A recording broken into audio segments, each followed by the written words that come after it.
Друзья, приветствую вас на канале, посвященном погоде рынка недвижимости Украины. Сегодня мы вместе с вами рассмотрим достаточно интересный материал. Данный материал будет касаться того, как, в общем-то, становился украинский рынок недвижимости, с чего это все начиналось. То есть период исследования у нас будет 1991 год, конечно же, по сегодняшнее время. И я вам немного дам, так сказать, информации о том, что я предполагаю будет происходить с рынком недвижимости. Но первое, прежде чем мы начнем говорить о рынке недвижимости, хочу напомнить вам, что в основу данного исследования глубиною почти, друзья, подумайте только, с 1991 года. Ну, столько люди не живут. А я все это время самостоятельно работал, зарабатывал деньги, и все это было связано с рынком недвижимости. Итак, друзья, я вам напомню теорию, ну, как гениального русского ученого-экономиста. Это Кондратьев. Кто учился в высших учебных заведениях, тот помнит большие циклы Кондратьева или волны, можно по-разному называть. То есть данный гениальный ученый в далекие времена, в общем-то, предположил, обосновал, что экономики всего мира развиваются с определенной цикличностью. И вот я взял его теорию за основу и, так сказать, вмонтировал, что называется, рынок недвижимости Украины и показал, или покажу точнее вам, что произошло на протяжении всего периода времени существования рынка недвижимости Украины, насколько это подтверждает теорию о больших циклах Кондратьева или же не подтверждает. Я это все с цифрами вам покажу. Я думаю, что вам будет интересно. Постараюсь, в общем-то, говорить доступным языком. Итак, друзья, начинаем наш, так сказать, просмотр и путешествие длиною практически целую жизнь. Подумайте только, рынок недвижимости как таковой начал действовать как сегмент украинской экономики в 1991 году. Так, итак, друзья, с помощью, как я люблю говорить, с помощью цифр, статистических данных поразмышляем о процессах, которые я наблюдал с 1991 года. Я прошу прощения, да, видите, не хочу признаваться, что уже столько лет живу, и как-то мне всегда это, думаешь, сколько много времени прошло. Итак, перед вами вот эти циклы, да, циклы, волны, как удобно кому, так и воспринимайте. Это и на циклы, и на волны похоже. Итак, давайте расскажу, как пользоваться данной информацией. Вверху график-рисунок, который показывает, что украинский рынок недвижимости прошел два неполных цикла. Первый цикл, друзья, вот это видим, 1991 год и 2001 год. Ну и второй цикл, понятно, что 2022 год или 2021 год начался, и вот сейчас мы находимся где-то примерно вот здесь. То есть цикл не закончился, мы находимся в фазе снижения. Потому что, еще раз напомню вам, на примере, давайте, первого цикла, циклы делятся на фазу роста, на фазу снижения. Если интенсивные процессы происходят внутри фазы, то мы еще делим это на стадии. Стадия интенсивного роста, стадия интенсивного снижения. О всем об этом мы поговорим. Итак, что нарисовано на картинке, вы уже представляете. Цифры есть. Будем потом подробно привязываться к каждому году. Итак, друзья, исходя уже из того, что я вам рассказал о теории цикличности рынков, напомню вам, сейчас мы будем говорить о экономических процессах, которые, в общем-то, очень сильно повлияли на экономику и на, естественно, рынок недвижимости, потому что рынок недвижимости является сегментом любой экономики. Ну, мы говорим сейчас об украинской экономике. Итак, первый, друзья, цикл. Видим 1991 год. Длился он 11 лет и закончился в 2001 году. Давайте очень подробно погрузимся в те глубины истории, и я вам очень, так сказать, ну, мне кажется, красочно, опираясь на цифры, на свои воспоминания, еще раз повторюсь, я в то время уже работал и зарабатывал, и моя работа была связана с рынком недвижимости. Итак, давайте рассмотрим 1991 год. Чем он знаменателен? Он знаменателен тем, что Украина получила самостоятельность и стала независимым государством, то есть вышла из состава республик, которые входили в Советский Союз. И первое, что сделали депутаты первого, так сказать, созыва, они закон издали о частной собственности, где все недвижимое имущество, которое находилось не в собственности, напомню вам, при Советском Союзе частной собственности не было, как не было частных средств производства, то есть все было государственное. Так вот, государство, это уже Украина, позволило людям приватизировать недвижимость или квартиры, в которых они, в общем-то, проживали. И с этого и начался, собственно говоря, рынок недвижимости. То есть стартовал еще один сегмент, который, ну, вписался в экономику и очень сильно, так сказать, мы посмотрим, был и остается частью экономических процессов, очень зависим от экономики на самом деле. Итак, друзья, 91 год. 1996 год. Чем ознаменовался данный период? Мы видим, что фаза роста, ну, на примере города Киева, вам скажу, у меня, кстати, есть подробное видео уже с цифрами стоимости квадратного метра. Я брал социальное жилье, ну, в 91 году другого жилья не было. И оставлю его в ссылке или в описании данного YouTube канала. Посмотрите, это очень интересно. Там приведены цифры. Эти все цифры я собирал на протяжении многих лет, я очень хорошо помню. Так вот, с 200, условно говоря, долларов стоимости квадратного метра стоимость выросла порядка где-то ну, 600 долларов за квадратный метр. То есть достаточно сильно. То есть это фаза роста. Начались, так сказать, вот эти социально, как любят говорить, экономические взаимоотношения между людьми, то есть кто-то продавал, кто-то покупал. Дальше, друзья, 1996 год и 1998 год. Что за вот эта рэперная точка, которая стоит под 1998 годом? Друзья, а это у нас ну, не первая, но мировой финансово-экономический кризис. Я вот здесь сделал ссылку, вы можете посмотреть. Он начался в 1997 году и, в общем-то, по 1998 год. То есть всего лишь один год. Ну, просто смешно, да? Представляете? Мировой финансово-экономический кризис длился чуть больше года, но чем он знаменователен?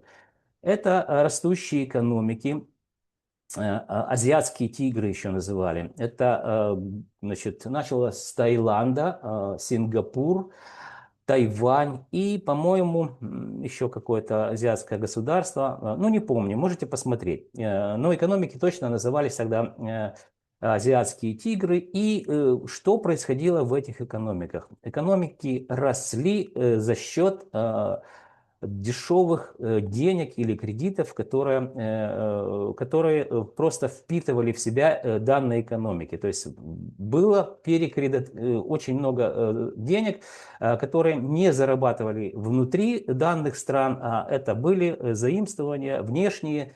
Естественно, это повлияло очень сильно на рынок недвижимости, как ни странно. То есть в то время стоимость квадратного метра в данных странах росла буквально как на дрожжах, то есть надувая очередной пузырь на рынке недвижимости. Ну, все произошло так, как оно произошло. Все это потом назвали экономисты азиатский финансовый кризис.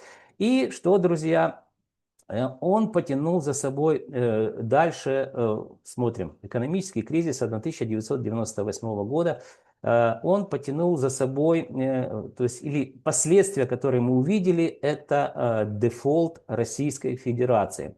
Кто помнит, а я очень хорошо помню, это, еще раз повторюсь, за мою жизнь была первый мировой финансово-экономический кризис. То есть я это очень хорошо помню, как экономика, а в то время 8 лет независимости, но экономика Украины и экономика России, они были интегрированы друг в друга. То есть это и химическая промышленность, металлургия, это и газ, от которого все зависело. В общем, мы только по факту были вроде бы как независимы, а экономика была очень интегрирована в Российскую Федерацию и наоборот. Поэтому, друзья, это, по-моему, за мою жизнь единственный дефолт, который, да, так оно и есть, который объявляла Российская Федерация. Это повлекло за собой обрушение основных макроэкономических показателей.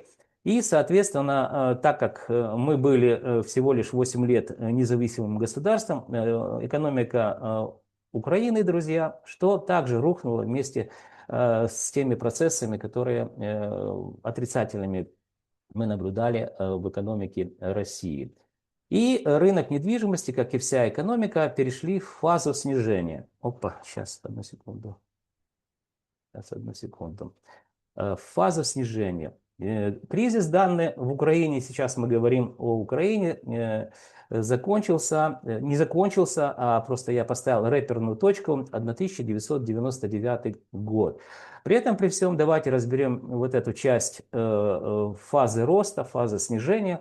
Вот здесь посередине видим, есть стадия, когда был переизбыток предложений на рынке жилой недвижимости. Я очень хорошо помню, как правило, перед стадией вот этого избытка предложений мы видим стадию интенсивного роста, то есть необоснованный рост был стоимости квадратного метра в Украине. И также это происходило, помните, я вам говорил уже о азиатских тиграх. Вот так, в общем-то, внешние факторы влияют глобально на развитие экономики, ну, в то время России и Украины, естественно. Это время, друзья, для инвестиций, в общем-то, маленькие возможности и огромные риски. Кто приобретал недвижимость в тот, ну, такой, назовем, смутное время, да, тот, скорее всего, купил недвижимость на пике ее стоимости, и потом, естественно, эта стоимость медленно и уверенно стала снижаться.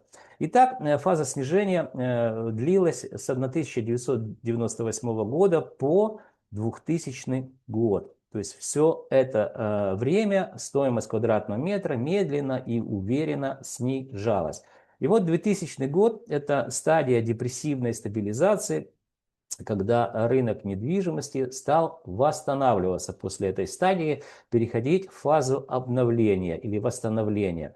Вот здесь, друзья, для инвестиций большие возможности и очень небольшие риски. Помните, кто-то из древних, хотя на самом деле это не древние, говорил, что покупать надо на падающем рынке, то есть вот это падающий рынок, а продавать на растущем рынке. То есть продавать надо где-то вот здесь. Вот тогда вы, так сказать, грамотно вложите свои средства для того, чтобы неплохо заработать.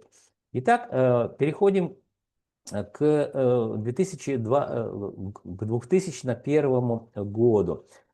Это другой, да, кстати, и экономический кризис в России, еще раз, это мировой финансово-экономический кризис начался с азиатского рынка, потом затронул Россию, потом затронул Украину и закончился аж в 2001 году аргентинским дефолтом. То есть, друзья, посмотрите, как мировая экономика, в общем-то, интегрирована, или экономики стран интегрированы в друга, и как это вот по цепочке все произошло. Посмотрите, это очень интересно, почитайте по поводу данного финансово-экономического кризиса. Много узнаете для себя и увидите, что все повторяется в виде вот этих циклов, и то, что мы наблюдали в 1098 году, оно повторилось в 2008 году. Один в один, буквально это уже был второй мировой финансово-экономический кризис, который я, так сказать, за свою жизнь застал. Итак, другой неполный цикл развития рынка недвижимости Украины – это, ну, пока 25 лет. Видите, разница уже. Если первый цикл был 11 лет, то второй цикл – это не полный еще, уже 25 лет. Это 2021 год по 2026 год. Вот здесь мы находимся сейчас. Итак, друзья, давайте очень подробно разбираться, но я думаю, что это уже более ближе к моим, так сказать, любимым слушателям и подписчикам, потому что это то время, когда уже, ну, у меня много людей смотрят 40-летних, это как раз их время, когда они становились самостоятельными. Итак, разберем фазу роста 2001 год по 2008 год, которая делится, мы видим, на стадию интенсивного роста. В 2004 году по 2007 год мы наблюдали интенсивную стадию роста. Что это такое? Это когда внутри фазы роста мы наблюдаем аномально высокую активность рынка как по продажам, так и по росту стоимости квадратного метра. Напомню вам, что наука изучает повторяющиеся явления во времени. Потом, значит, мы это все анализируем, находим, так сказать, вот эти моменты, закономерности, которые повторяются. Вот видим, стадия интенсивного роста, вот здесь перед самым кризисом рынок недвижимости был в стадии интенсивного роста. То же самое произошло и в 2004-2007 год. То есть буквально я хорошо очень помню это время, мы развивались еще как агентство недвижимости по всей Украине.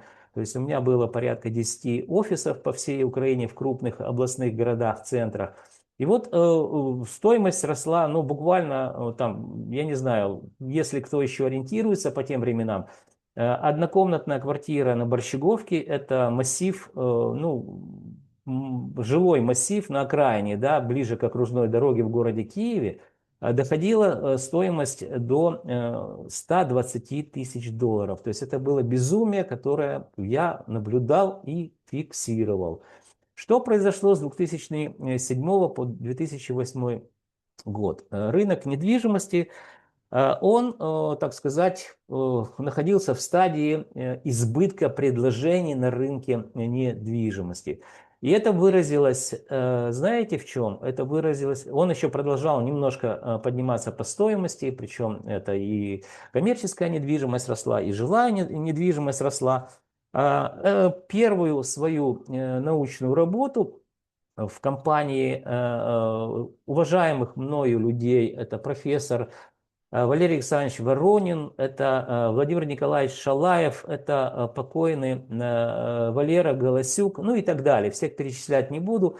Первое действительно исследование, глобальное исследование рынка недвижимости мы сделали совместно. То есть несколько организаций или фирм объединились, и мы провели это исследование для крупного системного иностранного банка, который работал и работает на территории Украины. Ну, называть его не буду, ну, чтобы без этих самых, как оно, без рекламы, да.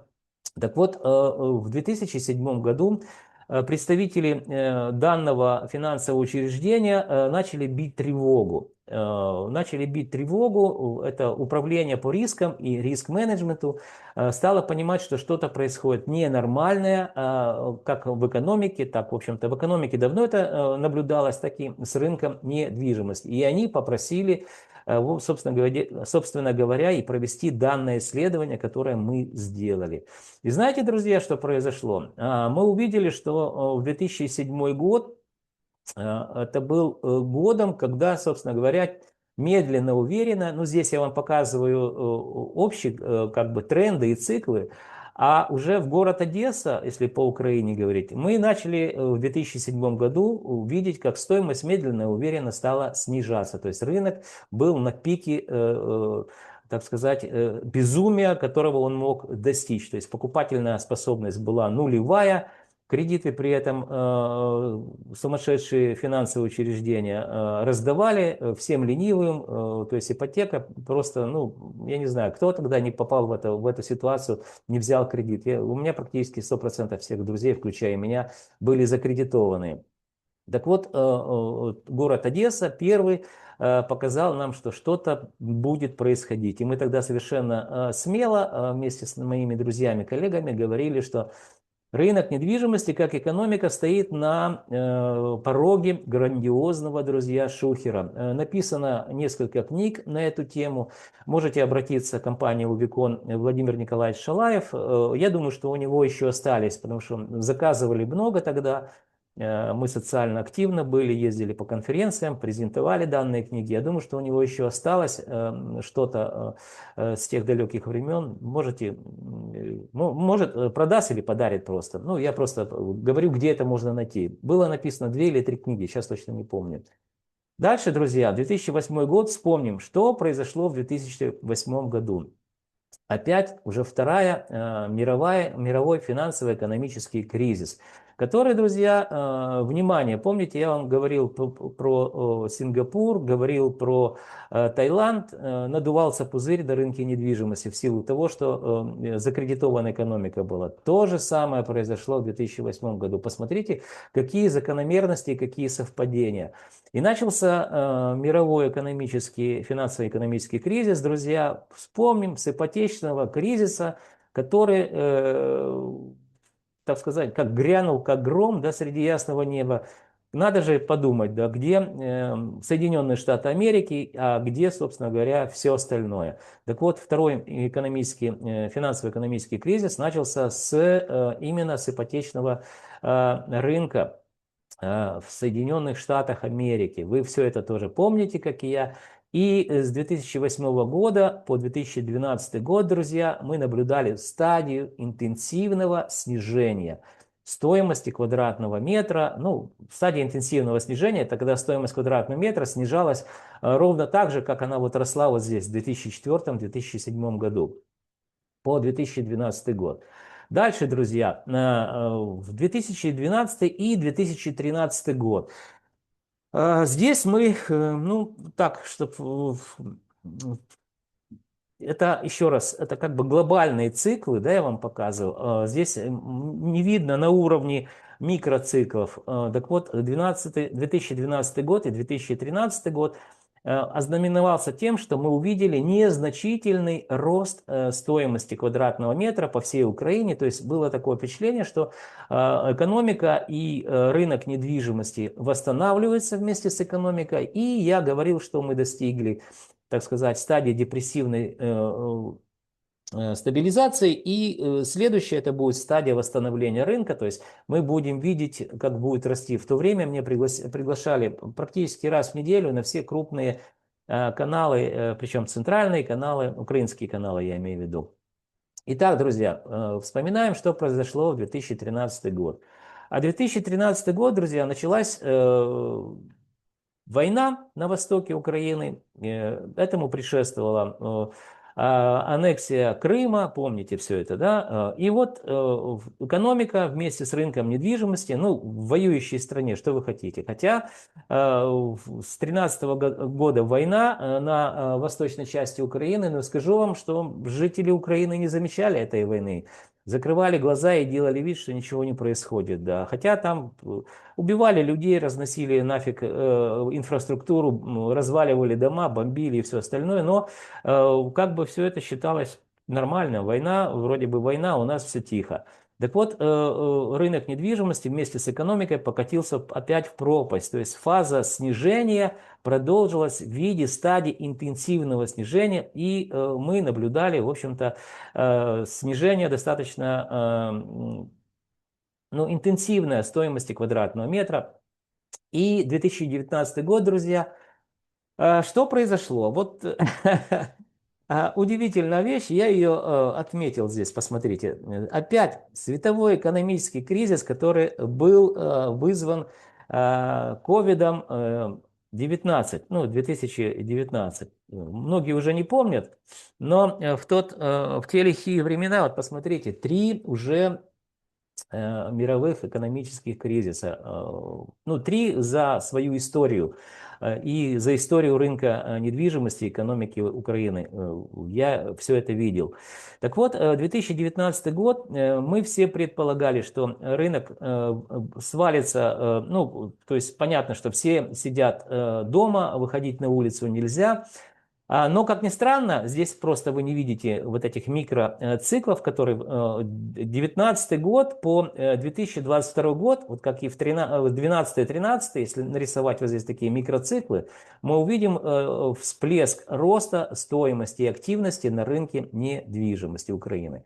С чем это было, друзья, связано? А вспомню вам такое выражение, да, что появились вертолетные деньги. Это выражение придумал не я, экономисты, которые, в общем-то, в те времена рассказывали, что заявление «вертолетные деньги», когда экономики Соединенных Штатов Америки заливались буквально триллионами напечатанных денег. Вот эти напечатанные деньги, есть вертолетные деньги, как с вертолета вроде бы сбрасывали, выдавали просто людям для того, чтобы они сидели дома. Экономика Евросоюза также напечатала достаточно много, там несколько триллионов денег, которые не соответствовали выпущенным товарам и услугам. А в силу того, что вот эти все процессы в экономиках той или иной страны, они глобально вписаны в мировую экономику. Данные, так сказать, вертолетные деньги пришли куда? На территорию Украины. И 2019-2022 год, вот я здесь показываю, вот там указкой, это такие микроциклы, я их просто не отражал, чтобы не путать вас. Мы увидели рост порядка на, ну, наверное, на 7-8% стоимости по всем сегментам рынка недвижимости, что не соответствовало развитию экономики. Экономика продолжала стагнировать. Экономику мы можем смотреть по макроэкономическим показателям, которые характеризуют именно развитие экономики. Если сравнивать там 2008 или 2013 год, таким образом мы можем видеть, куда движется все это. Или растет, или снижается. Я имею в виду индикаторы, которые характеризуют развитие экономики. Так вот, экономика была в руинах, ну не в руинах, это сейчас руины. Экономика остановилась, потому что не работали предприятия, заводы, газеты, пароходы. В общем, только коммунальные службы, вы это помните. Проезд в трамвае запрещен только с белым билетом, если ты работаешь где-то, условно говоря, в какой-то важной инфраструктуре, которая обслуживает город. Вот здесь, друзья, рынок недвижимости вырос там, ну, порядка 9, наверное, процентов. И я говорил, друзья, ну, закончится это все очень плохо. Почему? Потому что не может происходить обратные процессы на рынке недвижимости, когда экономика показывает нам, в общем-то, ну, деградацию развития. И 2022 год, напомню, друзья, что началась война с Российской Федерацией. И рынок недвижимости, естественно, показал динамику снижения. Ну, здесь я вот это, видите, все вписал в эти циклы. Микроциклов здесь нет, здесь только макроциклы. Но вы понимаете логику моего повествования. 2022 год, война, и, естественно, рынок недвижимости снижается в своей стоимости, но... Друзья, хочу заметить, что также, вот здесь я просто эту рэперную точку не отмечал, весь 2025 год показал нам динамику роста стоимости недвижимости, как коммерческой, так и, друзья, жилой. Вот это происходило в 2013 году, сравнивая с 2012 годом. Это, друзья, происходило 2019 год, сравнивая с 2022 годом. Мы увидели динамику роста там на 9%, да, чуть больше. Так вот, с 2005 года по 2006 год мы также видели динамику роста стоимости квадратного метра. И на сегодняшний день в каких-то городах Западной Украины динамика роста продолжает присутствовать, но если это вписать в целом в эти циклы, да, то мы видим, что все равно, сравнивая вот этот год, 8-й, допустим, год, или 12-й, или 13-й, мы видим, что рынок недвижимости снижается. Я вам ссылку сделаю, где с цифрами что происходило в городе Киеве с 1991 года. То есть вот эти все циклы рынок недвижимости прошел именно в такой последовательности, о которой я вам говорю. А вот теперь, друзья, самое, так сказать, интересное, кто досмотрел. Видите, 2029 год. Напомню вам, вот здесь это стадия депрессивной стабилизации, которой рынок достигает в разные периоды времени. Да, и это мы наблюдали в 2000 году. Почему я не поставил вот эту точку красную рэперную, но вполне предполагаю, что это будет 2029 год, потому что ну, я наблюдаю еще за тем, что происходит в мире, да, и есть представитель Евросоюза по этим правам беженцев, по-моему, так она называется, Йоханссон или как-то, ну, могу перепутать, извините, да. Так вот, Евросоюз продлевает еще на 2 года, это 7-8 год пребывания украинцев за территорией Украины. Ну, то есть там какой-то статус, там временной, по-моему, защиты дают, да. И вот а это говорит о чем? О том, что, в принципе, Европа не собирается заканчивать войну. То есть процессы, которые мы наблюдаем, то финансирование войны, они будут происходить как минимум до 2029 года. И это по косвенным признакам, которые я вам назвал, можно вполне себе реально представить. Что дальше будет, друзья? Ну, мне страшно подумать, но я себе предполагаю, что все-таки война, скорее всего, закончится. Я накидал просто вот так. Напишите, кстати, ваши предположения. Мне будет интересно послушать вас или почитать. Но я все-таки предполагаю, что война будет длиться. Почему 2 года? Европа не готова к войне, поэтому и 2 года надо для того, чтобы, так сказать, подготовиться. А потом начнется большая война. Ну, большая война, я имею в виду, это уже с Европой. И сколько это будет длиться, одному, ну, боженьке известно. Я предполагаю, что вот эти 10 лет, помните, 30-летняя война, я думаю, что все-таки здесь 10 лет до 2032 года будет вот эта история с войной, да, по-другому никак не могу назвать, хотел бы более жестко выразиться, но тут уже такое дело. Естественно, рынок недвижимости во время войны, что дальше будет деградировать, как и экономика Украины.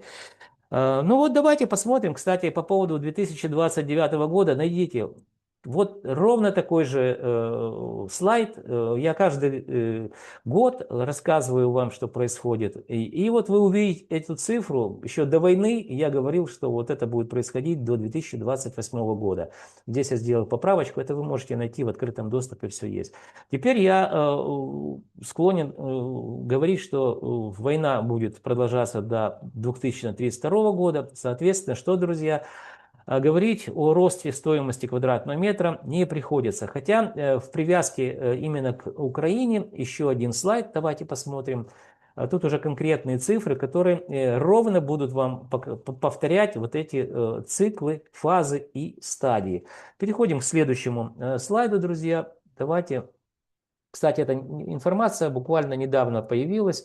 Это Министерство юстиции публикует количество проданных квартир, ну, жилой недвижимости мы сейчас говорим, это проданных, где привлекались ипотечное кредитование, где, в общем-то, мы говорим сейчас только о жилой недвижимости. Итак, давайте, значит, мы сейчас с вами пройдемся очень быстро. Период исследования 2000 год, вот давайте я вам покажу, это мы сейчас говорим, вот видите, 2000 год. Мы говорим о циклах, да, здесь они выражены в виде циклов, так это привязанных к развитию экономики, стагнации и так далее. А вот здесь уже конкретно к развитию рынка недвижимости. Но циклы те же самые абсолютно, то есть все повторяется. Переходим. Видим, да? Итак, глобально вот этот 2000, помните, второй неполный цикл. То есть мы наблюдали рост, и потом вот здесь уже вот эти микроколебания, о которых я вам там говорил, вот здесь мы их отследим. То есть на самом деле, если линию аппроксимации сделать вот так, то мы увидим, что продолжает. Здесь мы говорим о активности рынка недвижимости. Еще очень важный постулат. с ростом стоимости квадратного метра недвижимости, как правило, ну, это закономерность, растет и активность на рынке недвижимости. То есть появляется больше людей, которые способны купить, и, соответственно, рынок начинает корректировать стоимостные параметры стоимости, я имею в виду недвижимости квадратного метра. Так вот, если вспомнить те циклы, которые я вам показал на макроуровне, то вот это 2000 год, рост, фаза роста, и потом полетело все вниз. Видите? Сейчас мы вот здесь находимся, если сравнить эту точку, эту, вы не скажете, что у нас за данный период выросла стоимость или активность рынка недвижимости. Это соответствует действительности. То есть вот видите, я так привязываю, ну, очень большая корреляция, друзья, прям, ну, очень большая, и даже визуально вы это видите. Итак, 2000 год. После завершения первого цикла мы стали наблюдать, как оживляется недвижимость в Украине. Она, в данном случае мы видим 470 901 квартира была продана в 2000 году. И в 2008 году было уже продано 837 439 квартир. То есть ну, это, как она называется, апогей безумия, да, то есть достаточно много было продано квартир, это официальная статистика Минюста, друзья.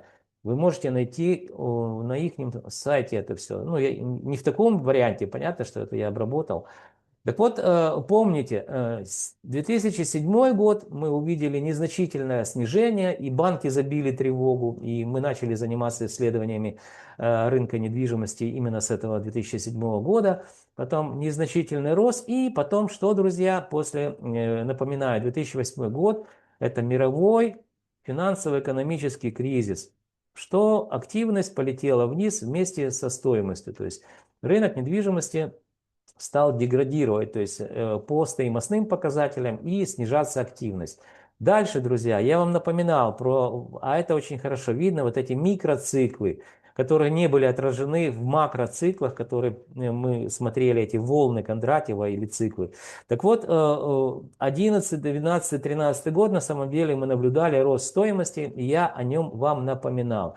Данная история была связана с тем, что если вы посмотрите в данный период, больше всего девальвировала национальная денежная единица. То есть там с 8 она стала до 16, по-моему, там 11, 13, 16. Ну, то есть как-то оно именно в это время и рынок недвижимости и так отреагировал. Почему?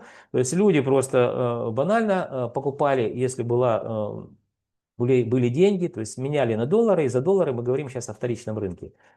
И покупали недвижимость, таким образом, в общем-то, сохраняя от девальвации гривны.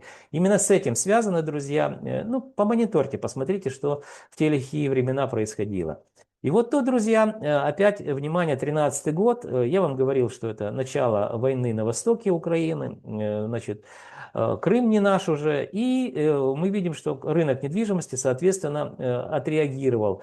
В 2013 году это было 490 745 квартир продано на территории Украины, а уже в 2014 году, всего лишь за год, посмотрите, что 328 189 квартир было продано. То есть вот таким образом война повлияла, так сказать, на востоке Украины, на рынок недвижимости. Хотя, еще раз повторюсь, 90%, наверное, украинцев не хотели замечать, что, в общем-то, война на востоке Украины идет и погибают люди. Дальше, друзья, 2014 год и 2021 год. Опять мы увидели вот такой, ну, микро вот эти циклы, да, которые я вписал в макроциклы, которые перед этим смотрели. Это было также связано с тем, что началась девальвация денежной единицы гривны. Вот особенно в данный период. И я это связываю именно с этим. Дальше, 2019 год, появились вертолетные деньги, они подогрели еще рынок недвижимости. 2020 год немножко рынок просел, вот эти колебательные процессы флуктуации. И пик опять своего безумия по активности мы увидели в 2021 году. Было продано по Украине 577 388 квартир. То есть вот этот период времени мы наблюдали как активность, то есть больше было продано недвижимости, и, естественно, недвижимость росла в своей стоимости. И что, друзья, произошло в 2022 году, вы помните, да, это война.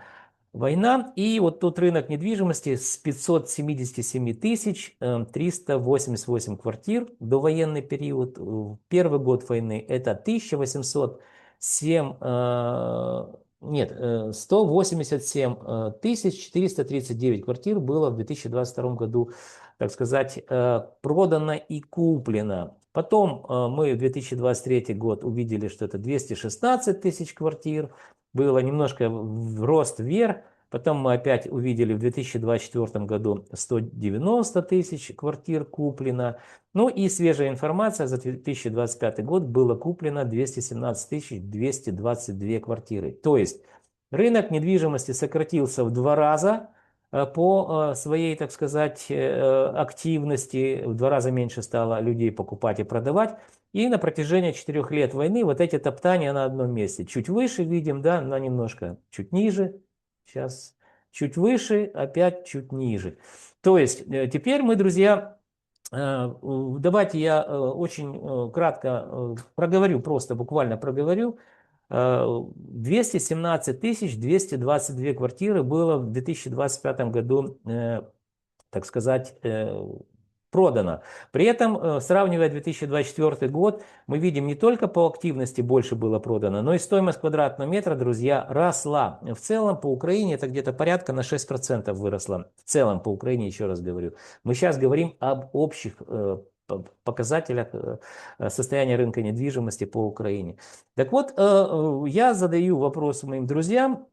Очень часто они мне отвечают, говорят, что на рынок недвижимости в 2024-2025 год с чем связан рост? Повлияла государственные программы. Есть такая программа, когда люди получают ваучеры, Е-відновлення она называется, и Е-оселя. Сейчас о этих двух программах очень быстро, так сказать, вам расскажу. Так вот, я посмотрел, это официальная статистика, можете ее перепроверить. Нашел ее в интернете, значит, Е-відновлення, это когда люди получают ваучеры, по-моему, так они называются. Так вот, 28 тысяч в Украине в 2025 году подали заявки на Е-відновлення, и всего лишь было одобрено 3296 вот этих заявок, то есть, по сути дела, кредитные деньги. То есть 3296 семей получили ваучеры. Ну, посмотрите, разница. Подало 28 тысяч, а всего лишь 3000 получили, так сказать, эти ваучеры. Дальше. Выдано было денег на сумму 6,5 миллиарда гривен. Я перевел это в доллары. Мы говорим о вторичном рынке, где все продается за доллары. Это 145 миллионов 761 тысяча долларов. А в среднем, если взять, что квартира стоит по Украине, неважно, средняя квартира 40 тысяч долларов, то как раз мы получаем, что можно приобрести, так сказать, недвижимости на 3896 квартир. Ну, чтобы вы понимали, как оно, логичность и последовательность рассуждения, о которых я говорю. Это ничтожно малое число. Пускай даже 4000 квартир было куплено благодаря программе Е-відновлення. Всего в Украине было куплено 217 222 квартиры, а тут всего лишь по программе 4000, я округлил в большую сторону. Ладно, давайте дальше. Е-оселя еще есть такая программа. Опять же, в 2025 году здесь уже больше. Выдано 22 тысячи. Чувствуете? Если по первой программе 4 тысячи, то здесь уже, так сказать, 22 тысячи. Да, 22 тысячи. Это 40 миллиардов гривен. Я перевел это в доллары по курсу, потому что мы говорим о вторичном рынке. Это порядка 1 миллиарда, а точнее 952 миллиона 380 тысяч. Также несложные подсчеты. Сколько за эту сумму денег можно купить квартир? Поделил в среднем на 40 тысяч и, друзья, что получил? 23 тысячи. То есть очень коррелирует, видите? Официально выдано 22 тысячи куплено квартир, у меня получилось 23. То есть это в рамках погрешности очень даже близко. Поэтому мы сейчас прибавляем к 22 тысячам 4 тысячи, получаем сколько, друзья? 26 тысяч. Так вот, смотрите еще раз сюда. 26 тысяч, это вот вошли они в 217 тысяч 222 квартиры. То есть это чуть больше 10%. Я могу вам сказать, что никак эти 10% не повлияли на стоимость квадратного метра. То есть они не могут разогреть в априори рынок. Это слишком маленькое число. Поэтому здесь какие-то другие причины. Какие причины, что в 2025 году стоимость квадратного метра росла, напишите вы мне в своих комментариях. А сейчас еще раз вам напомню, я предполагаю, что вот эти топтания мы будем видеть как минимум до 2029 года и дальше до 2032 года примерно ситуация будет вот. Мы находимся на дне, где-то выше, где-то ниже, вот такая вот, друзья, история. То есть вот здесь показываю на больших циклах уважаемого ученого Кондратьева. Итак, друзья, ну, постарался прям очень подробно рассказать о информации длиною в жизнь практически. Так вот, друзья, еще раз, оп, что-то сбросил. Сейчас. Так вот, друзья, остановить показ. Давайте. Пришло время прощаться для того, чтобы вы знали, что происходит на рынке недвижимости Украины. Вам необходимо что сделать, друзья? Правильно, подписаться на мой канал. Вы также можете лайки, дизлайки ставить. А еще вы должны помнить, что я ваш скромный слуга и компания Olymp Consulting готовим для вас ежемесячные обзоры рынка недвижимости, которые, я уверен, станут для вас компасом или же картой путеводной в каменных джунглях рынка недвижимости Украины. Друзья, до встречи в следующих моих видеороликах. Да, не забудьте, подпишитесь и поставьте там или лайк, или дизлайк, для того, чтобы данное видео увидели большее количество людей, потому что подобный контент, поверьте мне, вы не найдете на просторах интернета. То есть я один из немногих олдскульных, так сказать, офисных крыс, которые педантично собирают данные о рынке, ну и, конечно же, доносят до вашего сведения. Друзья, до встречи в следующих моих видеороликах.